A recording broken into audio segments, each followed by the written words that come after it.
주일인데 어린이가 없는데 이 설교는 어른을 향한 설교가 될 것 같습니다. 참 그래요.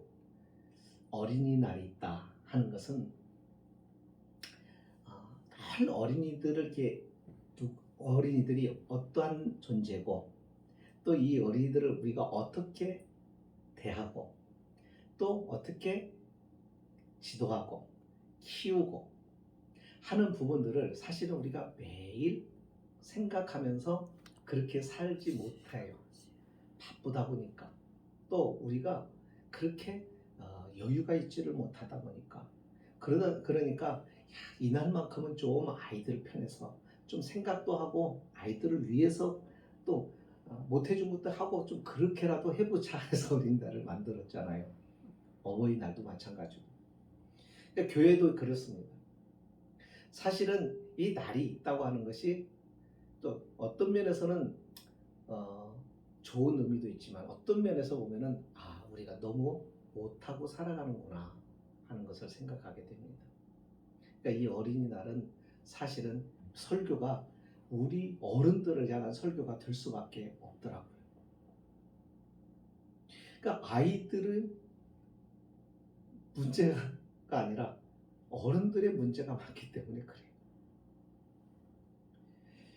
그래서 오늘 말씀도 우리 어른들을 향한 말씀이 됩니다. 어린이가 미래다, 나라의 미래다, 우리의 미래다, 이런 말들을 참 많이 합니다. 자, 그렇다고 한다면 이 미래가 어떤 미래가 펼쳐질까? 이 아이들로 인해서 어떤 미래가 만들어질까? 이 미래가 결정이 되려고 하면은 이 아이들이 어떻게 자라야 하는가가 이게 굉장히 중요한 거예요. 아무렇게나 막 그냥 자라면은 미래는 좋을 수가 없는 거죠. 그러니까 그런 것을 생각해 보면 이 아이들은 미래다라고 얘기하고 이 아이들이 결정하는 것으로 생각할 수가 있는데 그게 아니라 이 아이들이 미래인데 이 미래를 어떻게 만들어 가느냐는 것은 그 출발이 누구에게 있냐면 어른들에게 있는 거예요. 왜? 미래가 될 이 아이들을 어떻게 키워야 한다고 하는 이 생각이 확실하고 분명하지 않으면 미래는 고람하다 하는 것이죠.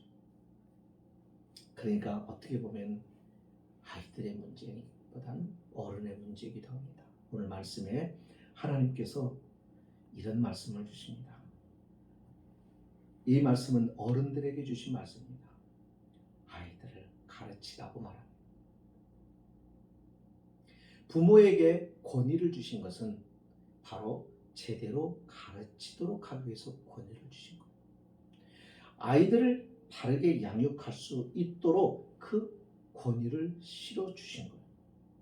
그러니까 이 권위는 아이들의 인격을 무시하고 그 인권을 짓밟아버리고 아이들에게 아픔을 주고 상처를 줘도 되는 그런 권위가 아니라 하나님이 부모로서 갖는 그 권위를 통하여 그 힘을 통하여 아이들을 제대로 가르치도록 하기 위해서 이 권위를 준 거죠.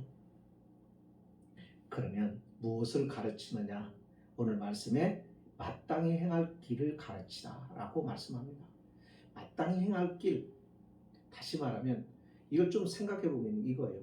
사람이 마땅히 해야 할 일, 마땅히 걸어가야 할 길.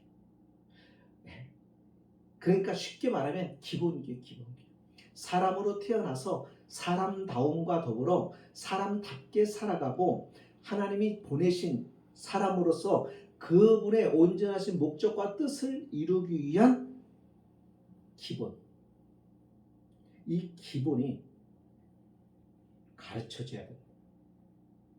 그러니까 이 기본기는 어디서 만들어지고 어디서 누가 세워야 되냐면 부모예요. 가정이에요. 우리가 자꾸 착각하는 게 뭐냐면 학교에다가 떠넘기고 주일학교 교육에다가 떠넘겨 버려요. 근데 여기에서 실패가 오는 거예요, 사실. 이 말씀은 부모에게 주시는 말씀이에요. 왜 가르쳐야 될까요? 사람이라고 하는 것은요, 배운 대로 살아요. 보는 대로 배우고, 배운 대로 행동을 해요. 그러니까 세상을 이렇게 보면 이 세상이 자꾸 갈수록 악해지잖아요. 갈수록 점점 타락하잖아요. 그러니까 왜 갈수록 악해지고 이렇게 타락해가고, 문명은 발달하는데, 기술은 발전하는데, 사람의 대응이나 인격이나 사람으로서의 기본기 같은 것들은 오히려 결핍되어 있는 모습을 많이 봐요. 그렇지 않나요?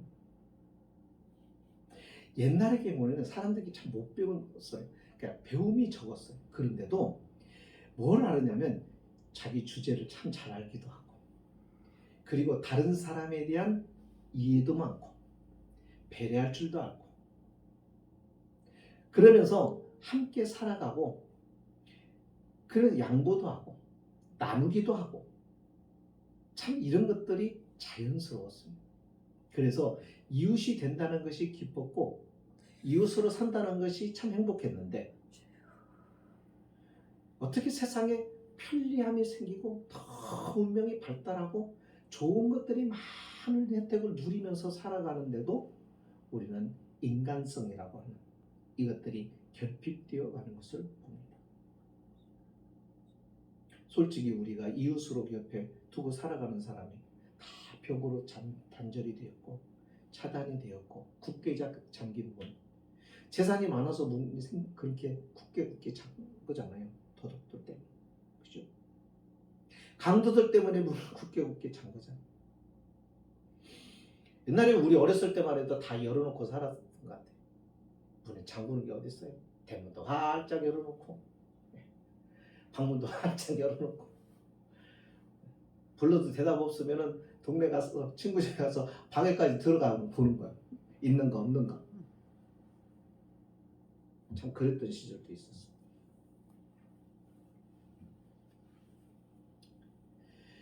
그런데 이 보는 대로 배우고 배운 대로 살아가는데, 자, 보는 게 뭐예요?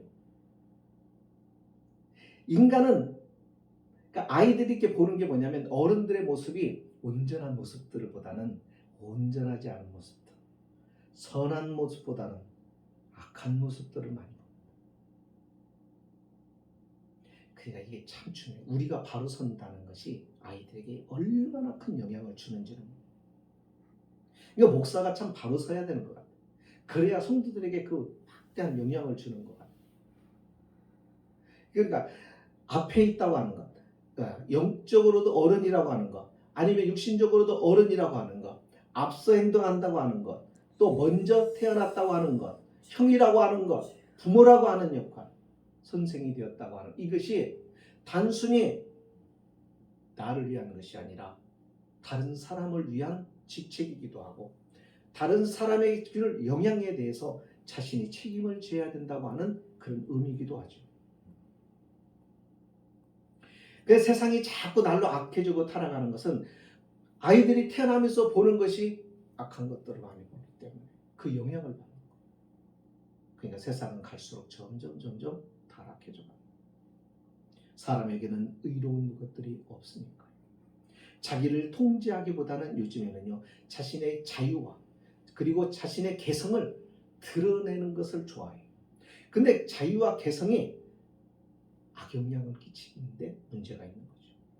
그런 자신을 통제를 하면서 그게 가능해야 되는데 그게 아닌 거예요. 그러다 보니까 우리 곁에 있는 아이들은 좋지 않은 것들을 너무너무 많이 보면서 성장을 합니다.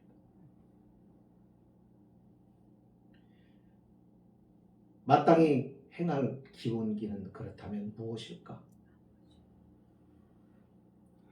마땅히 행할 기본기. 그러니까 사람으로서 갖춰야 될 것이. 우리가 태어나면 시작이 뭐냐면 관계로부터 시작이 됩니다. 엄마와 나와의 관계, 아빠와 나와의 관계. 그죠? 그러니까 이 관계가 잘 이루어져야 되는 거죠.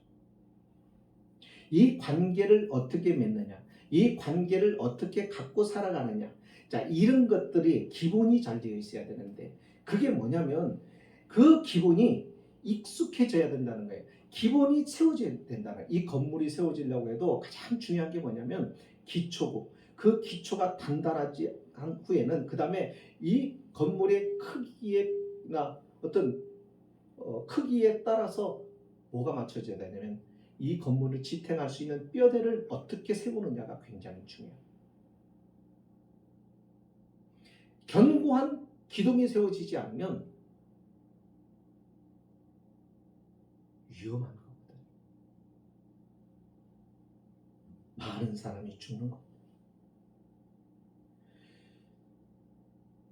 여기서 말하는 것은 다른 게 아니라 관계를 말합니다. 어떤 관계를 어떻게 맺으면서 살아갈 수 있느냐, 그 관계의 기초, 관계의 기본을 세워줘라. 뼈대를 세워줘라. 그거예요. 그래서 이 관계가 항상 우리에게 중요한 거예요. 자, 우리가 이렇게 권사님도 그렇고 우리 모두가 전에부터 신앙생활을 해오면서 쭉 보면은 하나님과의 관계가 전에는 하나님이 좀 무서웠어요. 그래서 하나님 앞에 이렇게 성전에 오면은 좀 조심스럽기도 하고 하나님에 대해서 이렇게 좀 약간 두려움도 있고, 그래서 이 예배당 안에서는 나쁜 짓 하면 안 돼. 이 예배당 안에서 예배 드릴 때도 우리가 참 진지하고 경건하게 하나님이 나를 보시고 이런 두려움으로 예배를 드리는데 요즘에는 어떠세요? 이런 마음들이 희미해져 버렸습니다. 그러니까 이 왜 그러느냐면 전에도 말씀을 드렸지만 항상 우리는 편하게 생각하는 것으로 익숙해져 가기 시작합니다. 요즘의 교육이 다 그렇습니다. 다 친구 관계. 부모와 자식도, 아빠도 친구 같은 아빠, 엄마도 친구 같은 엄마. 애들이 원하는 거. 그래서 친밀한 것을 강조를. 옛날에 자꾸 이거 막 수직적이고 명령하고 하는 것이 하도 질려가지고 그것이 너무 나를 숨통막히게 하고 막 그래가지고 이제 그렇게 안 하려고. 그게 경직되어서 아버지와 아들의 관계가 서먹서먹해지고 이런 현상들이 나타나니까 그래요. 그렇다고 해서 수직적인 관계를 완전히 이제는 무너뜨려 버리고 수평적인 관계로만 가는 거예요. 자, 균형이 깨져버렸습니다. 그러다 보니까 이제는 하나님과의 관계에서 우리가 수평적 관계로 하나님을 이해하면 안 되는 거죠. 그러니까 예수님이 우리가 가끔 보험사가 보면은 예수는 내 친구예요.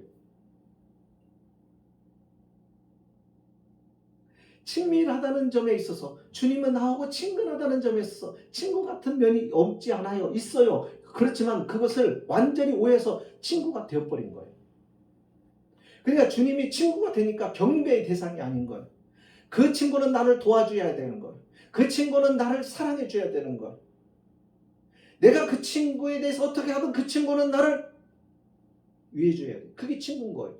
그러니까 모든 사람이 자기 중심으로 하나님과의 관계도 이해하는 거예요. 그러다 보니까 신앙이 비뚤어져요.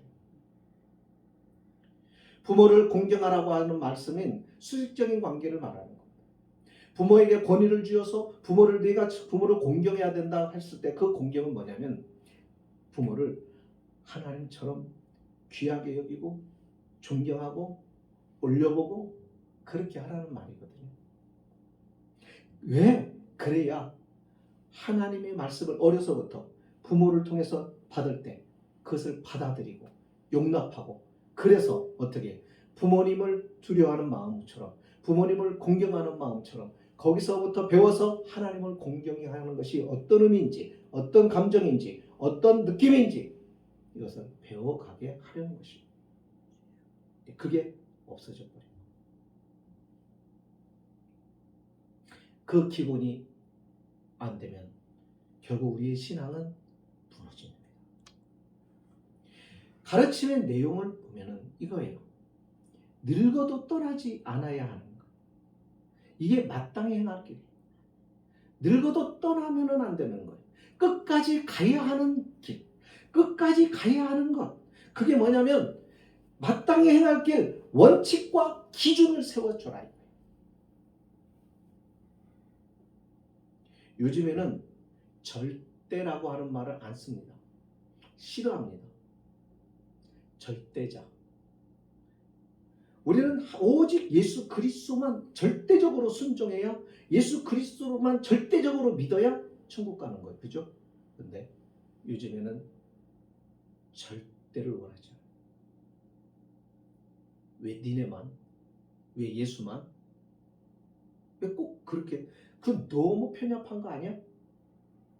요즘에 사람들의 세상에 생각 속에 이것들이 너무 편만하게 되어버렸어요. 왜 전도가 안 되냐?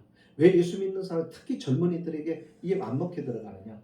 그 생각으로 다 오염돼 버렸어요. 그 사상이 굉장히 중요한 거예요. 사람의 머리에 뭐가 들었냐, 무슨 생각을 하냐, 이게 굉장히 중요한 거예요. 이 생각을 키워줄 수 있는 인문학이 대학에서는 다 사라져 버립니다. 직장 취직 잘 되는 과가 더 많아지고, 철학과도 사라지고, 인문학 분야도 사라지고, 이제는 대학이 뭐가 돼버렸냐면 사람들의 사고를 키워주고 생각을 넓혀주고, 그래서 더 많은 것을 담을 수 있는 그릇으로 만드는 게 아니라 취직하기 좋은 학교, 과, 그러다 보니까 좋은 직장 없고 이런 과로 전락을 해버렸습니다. 그러니까 대학이 있어야 할 의미를 상실해버린 거예요. 오히려 전문 대학이 있는 게 차라리 나은 거죠. 사람이 살아가는데 원칙이 있고 기준이 있습니다. 왜냐하면 우리가 살고 있는 이 세상 자체가 그래요. 자연에도 법칙이 있고요. 우주에도 법칙이 있어요. 물리학에도 원칙이 있다고요. 그런데 인간은 자신이 살아가는 사회 속에서 이 원칙과 기준을 가지고 살아야 되는데 인간은 스스로가 다 무너뜨려요. 어떤 이름으로? 자유라고 하는 이름으로. 그러다 보니까 내가 자유하게 해서 저 사람의 침해도 되고, 나의 자유를 위해서 저 사람이 좀 불편해도 상관없고, 이렇게 돼버린 거예요. 그래서 전부 다 자기 중심, 자기 위주로 갑니다. 그러니 사회가 견고하게 서기가 어려워집니다. 그래서 사람의 마음의 중심이 잡히질 않으니까 이런 말 하면 이런 말에 듣고 사람들이 몰리고, 저런 말을 들으면 저런 말에 귀가 솔깃하여 몰려가. 그래서 끼리끼리 모이고 파벌이 형성이 되고 싸움이 일어나고, 그래서 사회가 분열이 되고, 교회 안에도 하나님 안에서 성령 안에서 하나가 되어야 되는데 교회 안에도 진보와 보수 분열이 되어버렸어요.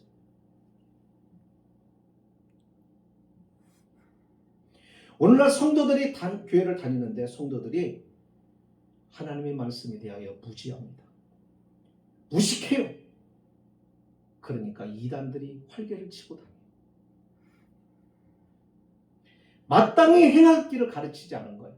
마땅히 행할 일을 말해주지 않은 거예요. 그것을 훈련해주지 않은 거예요. 그러다 보니까 이렇게 돼버리는 거예요. 인간에게는 윤리와 도덕이라고 하는 것이 있습니다. 이 윤리와 도덕은 인간의 양심으로부터 나왔죠. 윤리와 도덕이 있음으로 인해서 사회를 지탱해 주는 거거든요. 서로가 양보하고 이해하고 협력하고, 그래서 같은 그러니까 공통 분모를 생각하면서 공통 분모를 가지고 가서 함께 해야, 그래야 뭐가 되는 거예요? 다양하면서도 통일성을 좀 이루는데 통일성이 깨져버리는 거예요. 다양성만 있는 거예요. 그래서 하나 되기가 갈수록 어려워집니다. 교회 안에도 하나 되기가 어려워집니다.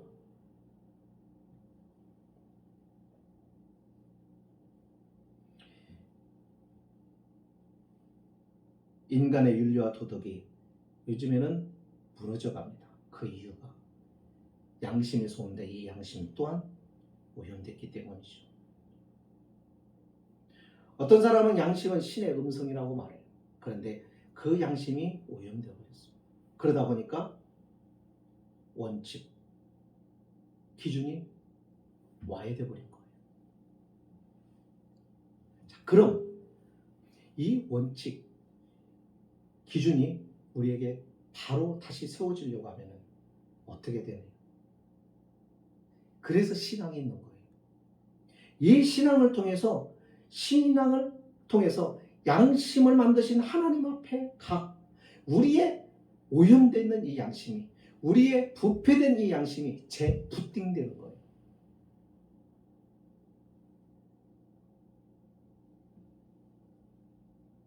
재부팅되는 거. 그러니까 쓸데없는 기준에서 벗어나고 막 오염돼 가지고 기준이 흔들려 버리고 뒤죽박죽 된 것이 하나님 앞에서 다시 양심이 회복이 되고 거기서 치유가 되고 바르게 잡혀져서 다시 그 양심을 가지고 살아가는 거예요. 거기에 항상 하나님이 계셔서 하나님께 물으며 하나님께 찾으며 그렇게 하면서 살아가는 거예요.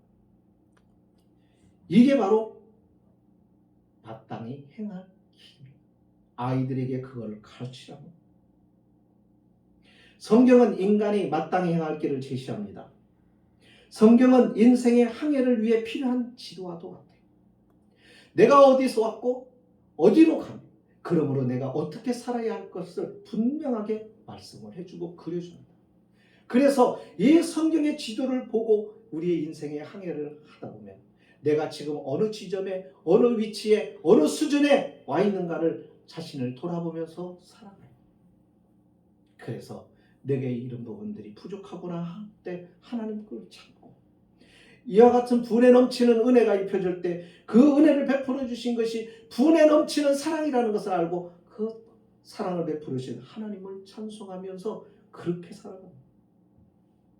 성경은 하나님의 음성이에요. 그래서 이 말씀을 통하여 우리가 늘 그 음성을 들어요. 성경은 분별의 지혜를 주시죠. 그래서 분별력을 가지고 살아가요.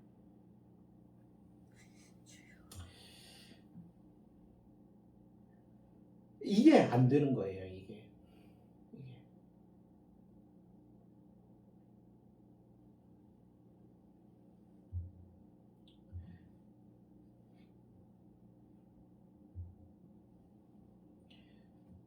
세 번째는 마땅히 행할 길을 가르치도록 한 이유가 뭘까? 우리가 이것을 생각해 봐야 왜 그럴까? 심판이 있기 때문이죠. 만약에 심판이 없다면, 우리가 살아온 것에 대한 심판이 없다면 마땅히 행할 길로 살든지 말든지 그냥 살면 되는 거겠죠. 동물들에게는 심판이 없습니다. 동물들에게는 교육도 가르침도 필요 없습니다. 동물들은 본능에 의해서 살아가는 거예요. 인간은 본능에 의해서 살아가면 안 되는 거예요. 왜요? 본능이 죄로 오염됐기 때문에. 그래서 아까도 말씀을 드렸잖아요. 하나님 앞에서 재부팅 시켜야 된다.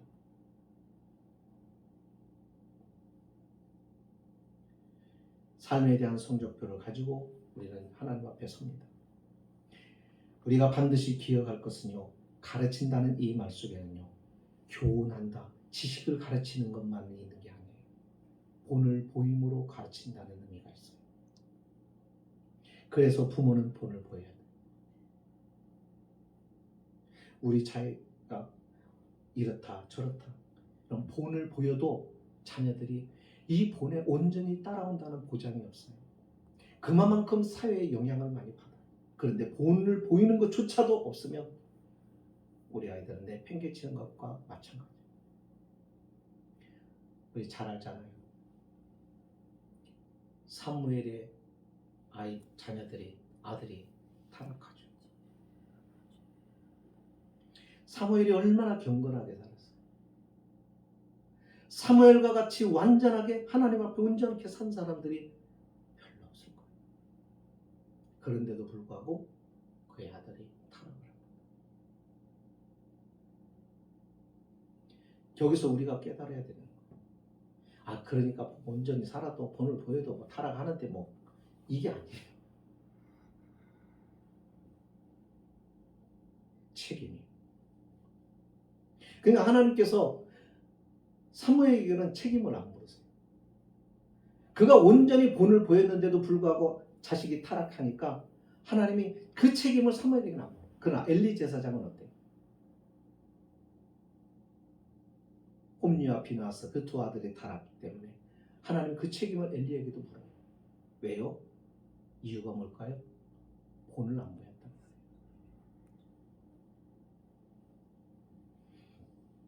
주님은 언제나 말씀과 행동이 일치가 되시죠. 본을 보이면서 살.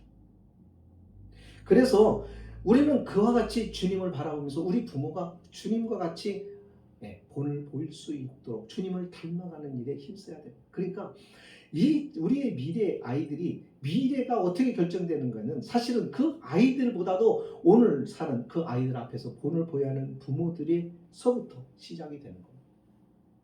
그래서 우리가 잘 살아야 돼요. 바르게 살아가야죠. 인생은 홀로 걷는 길입니다. 부모가 아무리 곁에서 함께 하려고 해도 우리 아이들이 혼자 결정해야 되고 혼자서 처리해야 할 일이 자신의 인생을 그렇게 살아갑니다. 부모가 도울 수 있는 게 한계가 있는 거죠. 스스로 결정하고 스스로 선택하고 살아야 될 그 기준과 원칙을 세워주는 역할이 오늘 우리에게 부여된 부모에게 부여된 사명입니다. 어른에게 부여된 사명입니다. 그러니까 항상 우리 자녀들에게 가르쳐줘야 되는 게 뭐냐면 이 아이들이 스스로 선택하고 스스로 결정하는 그 결정이 옳은 결정이고 옳은 판단이 될 수 있도록 기준과 원칙을 그 아이들의 중심에 세워주는 것. 우리가 그것을 일일이 하나하나 다 가르칠 수가 없어요. 그 원칙의 핵심이 뭐냐? 하나님을 경외하는 것. 우리는 그것을 신앙이라고 말합니다.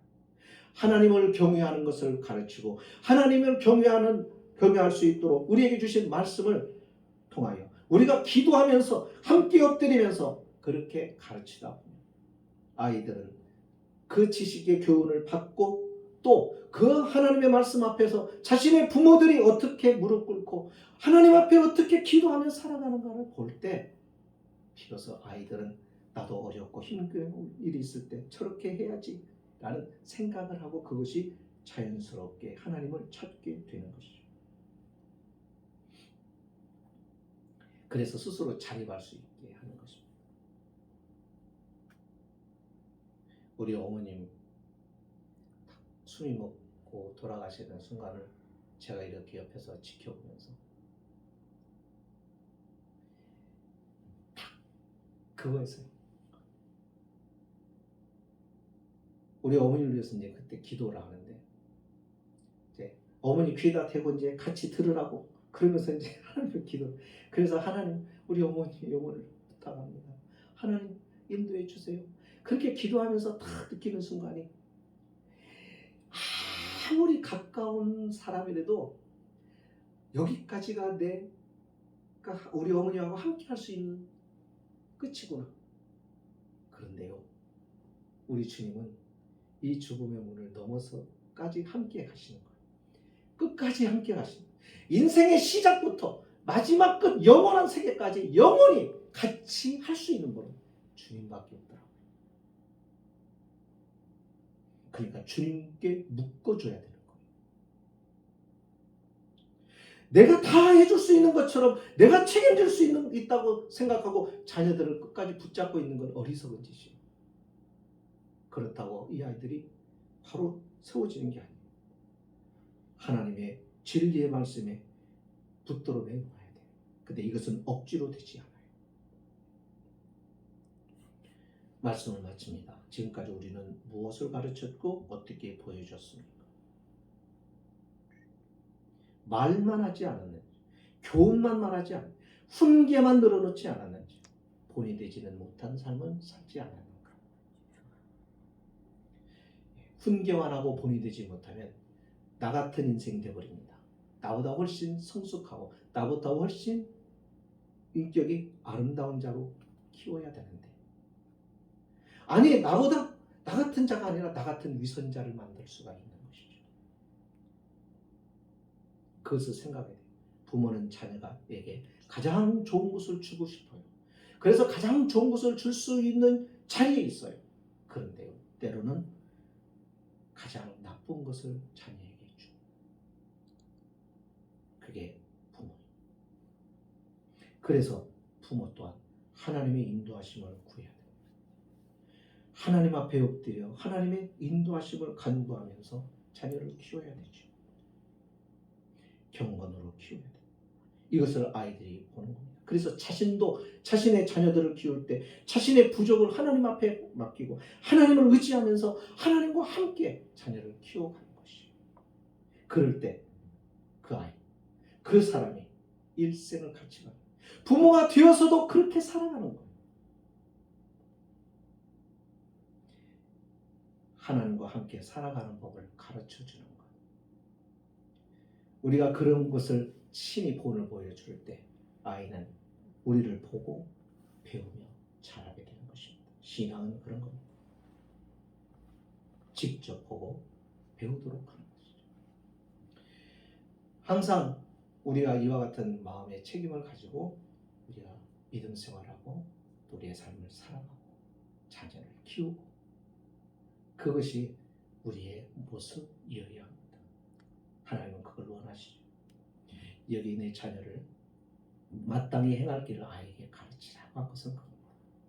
마땅히 행할 길은 아이에서부터 배워서 이게 어른에까지 이루고, 그것이 끝까지 가서 이게 천국에까지 이어지는 그 복을 부모가 아이에게 줄 수 있는 자리에 있다는 것, 항상 우리가 그것을 기억하고 우리 애들 앞에서 말과 행동을 항상 주의하고, 실수했을 때 실수를 인정하고 잘못은 밝혀주고, 그래서 아버지도 엄마도 할머니도 이렇게 실수했다고, 그 실수를 하나님 앞에 잘못했다고 고백하고 고치고 하는 것들이 아이들에게 바르게 성장하고 멋진 하나님의 사랑으로 키울 수 있는 그런 방법이라는 것을 기억하고 살아갔으면 좋겠습니다. 기도하십니다. 하나님,